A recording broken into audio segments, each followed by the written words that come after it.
Listen. Hey everybody, it's the Mad Master here. I'm doing another video today, and this one's about something I've been thinking about with these new Academy Award guidelines for representation. I guess I didn't know if this was real or not, but like I guess apparently like you have to have a certain like marginalized group represented as a percentage, and if you make a movie to win an Academy Award. I think it's the pendulum is just swinging way too far to this side. Diversity is great, but it's like forcing, putting things in this box that it's very problematic. It's like reparations or something. But of course, people might see me as like some privileged white cis male or whatever in this society, which I'm not, but barely make rent sometimes. And that's partially my fault. But anyways, I'm not going to deny that.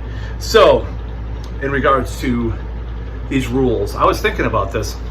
This reminds me of like the Hays Code and like these different like the Comics Code Authority, all these things that have happened that have basically made self-censorship from creators in the past. And I think there's still a way to do art within those parameters, but it's going to make things difficult. Case in point, if you do a historical drama and most of the people are of a certain race or demographic, you have to, in order to win an Academy Award, you have to make, you're going to have like some prominent character be a certain race or something. I'm like, okay, well, there could be art in that, the way they do things. I mean, you don't watch the Maltese Falcon, or Casablanca and complain that the F word's not in there, no boobs. It's not necessarily like going to stifle creativity in a way that's completely terrible, but it's still very problematic, and it's going to last. I don't know how long it's going to last, but it's very strange. So yeah, there was a lot of classic comics that came out under the Comics Code Authority, and a lot of the X-Men comics and the original Swamp Thing. I think even the Swamp Thing with Alan Moore. So for people that don't know, the Comics Code Authority was a response to the backlash of comics in like the mid-50s, where parents and prudes and society and conservative types, I'm just keeping it real, we're saying that blaming comic books for juvenile delinquency among other things. And so people got together and came out with this like government approved Comics Code Authority. You can see it on a lot of old comics if you collect comics like I do. It has like this A, and it's kind of bizarre. So that lasted up until like the late 80s maybe, because a lot of comics, especially by DC and DC Vertigo, were coming out with these more adult themed comics. As far as the mainstream comics, underground comics, COMIX, a little bit more free form, wouldn't, but a lot of places probably wouldn't sell them as well or sell them at all. I would be willing to bet, at least like more mainstream places. So it was censorship in a certain way. And you had that with like the Hays Code before they came up with the MPAA codes of the early 70s, So there, if you said fuck or shit or had people having sex in a movie, you would be garnered with an unrated Scarlet Letter or whatever, or even worse, X-rated or whatever. I think Midnight Cowboy was, that was after the MPAA, but the guidelines kind of shifted through time. So in the mid 80s. Steven Spielberg was one of the people that pushed for PG-13, because I believe Gremlins and there was one other movie I can't remember, were like, well, teenagers can watch it and not get too messed up from it or whatever. Well, little kids are watching way worse nowadays, as we know, at certain bars. But anyways, I'm just throwing that in there. A little right-wing nugget that you wanted, some of my fans. I don't know. I'm not gonna comment on the drag thing or the pride parades that have people whipping their dick out and stuff like that. I'm not gonna comment on that because it's very complicated and controversial. I have a lot of mixed feelings about a lot of that stuff. I watched My parents took me to Flash Gordon in the drive-thru when I was a little kid. I don't know why they went to this movie, but I saw a lot of stuff growing up that I probably shouldn't have seen. A lot of horror movies. But do I think it damaged me as a person? No, more interpersonal relationships and more family dynamics were really more harmful than any of the media I ingested. The Japanese watch all sorts of hentai and tentacle porn and stuff. They're not that messed up. Of course, there's a lot of things in Japanese society, I'm sure. I know that are kind of messed up, but this whole debate. But getting back to the whole thing about these new woke codes in Hollywood, I think they're problematic from, just very various reasons. Like, how do you, if you do an independent movie, are you going to be swayed like, well, we don't want it to be like representative, so we're gonna do a historical drama that takes place in some bumfuck place in Ohio, or not Ohio, like Minnesota in like the 1940s. There was only one, person of color in the town, but we're gonna have to put more, like 5, people of color in the movie, and then make it seem like that was normal in the 1940s, which it wasn't. Case in point is my comic that I wrote, which at the time was called Meta Warrior, but there was something else called Meta Warrior, so I'll have to change the name. I wrote out a script. I wrote out the first page, the panel, had someone do the first page of the comic, from Fiverr, of course. But he did a great job. This guy's one of the best guys. If I had unlimited funds, I would have him do the whole series and just pay him to do it, because he was brilliant. He even it's based on me in the late 90s, early 2000s, when I worked at Walgreens downtown in the city. And, there wasn't a lot of people of color in my life or working there. So if I made a comic, would people complain there's too many white people? They just were not in my life. It just doesn't represent what my life was back then, or even now to some extent. So this is it's like lying to people by saying someone, or people of different cultures. It's a different culture for different races have different cultures in our society. That's just the way it goes.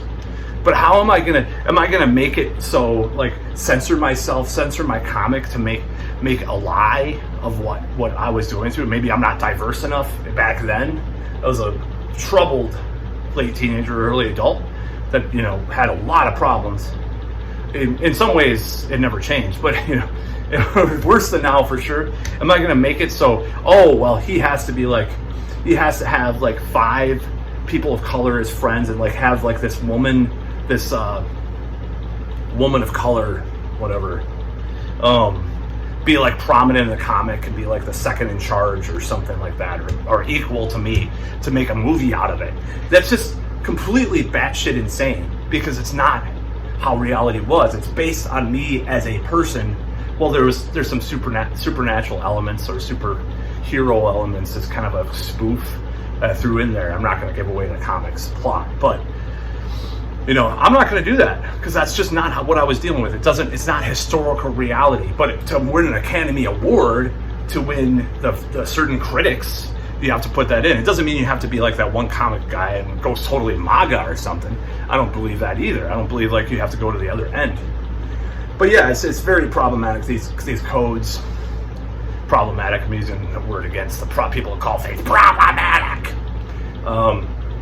These codes and these rules about how to be creative. The Northman, I think it was like all white. And then there was even controversy about that. Well, there were more like people of different races in Norway in those times. Okay, well, show me the evidence. Show me like the sagas and the pictures, that people were doing. More the reason why there's so much like, there's a lot of things that are kind of messed up in D&D, because maybe there probably were like different, kinds of monsters or characters, or were based on like one distant relative of a guy encountered someone from Africa and drew it, and then it, with the telephone game in time, the telephone game, they became this monster, and then that became the basis for some kind of troll monster or something. You know, it kind of got lost in time, this whole idea, because that's how people translated things, and people are scared of the unknown, which is and the other. So they fictionalized it, just like H.P. Lovecraft kind of did that, you know. But does it mean that we delete all those monsters from H.P. Lovecraft and just make it like this, you know, just try to wokeify D&D like they're trying to do a lot of the time, and like just, you know, basically delete culture that's been around for hundreds of years, even if those roots are problematic? I think it's bullshit. I think it's totally asinine. So I'm not going to censor my comic Meta Warrior anytime soon and make it more woke or something, you know. It's telling us a tale of how I lived. It is how I lived. There were not a lot of people of color. In this town, it's, you know, I hate that term, by the way. I fucking despise it, but I'll say it just to pass muster. But, like, this town, I wasn't encountering that a lot. Growing up, I had a few friends of color, you know, here and there, but they weren't like my main friends. It's just the way, it's a historical reality.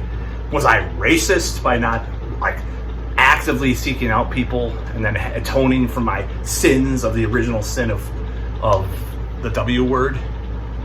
You know, I'm not going to say it. Robin DiAngelo talks about it. Almost like a Catholicism of wokeness, like it's like atonement for the original sin. I'm not going to say that. I'm not going to do that. I'm going to tell a tale the way I do. You know, if I decide that this is based on a character, you know, that's supposed to be, you know, on something I've lived, my lived reality.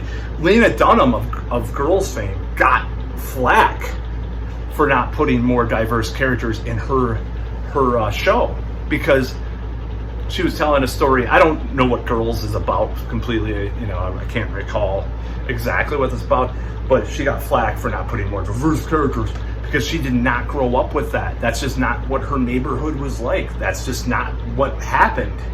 So we can't tell tales about what happened in our lives without having diverse characters. That's completely fascistic in a way, you know. It's kind of ridiculous. And or communist, or whatever you want to call it. I don't know if it's communist, but you know, it's just ridiculous. And I'm not going to do that. I'm not going to censor myself. I'm not going to try to make my, you know, my own comic. Maybe other comics. Maybe I would, you know, if I wrote more comics. I wrote, you know, a basic outline for a comic like 5 years ago. I have the first page. I have the title. Of course, I'm going to change the name.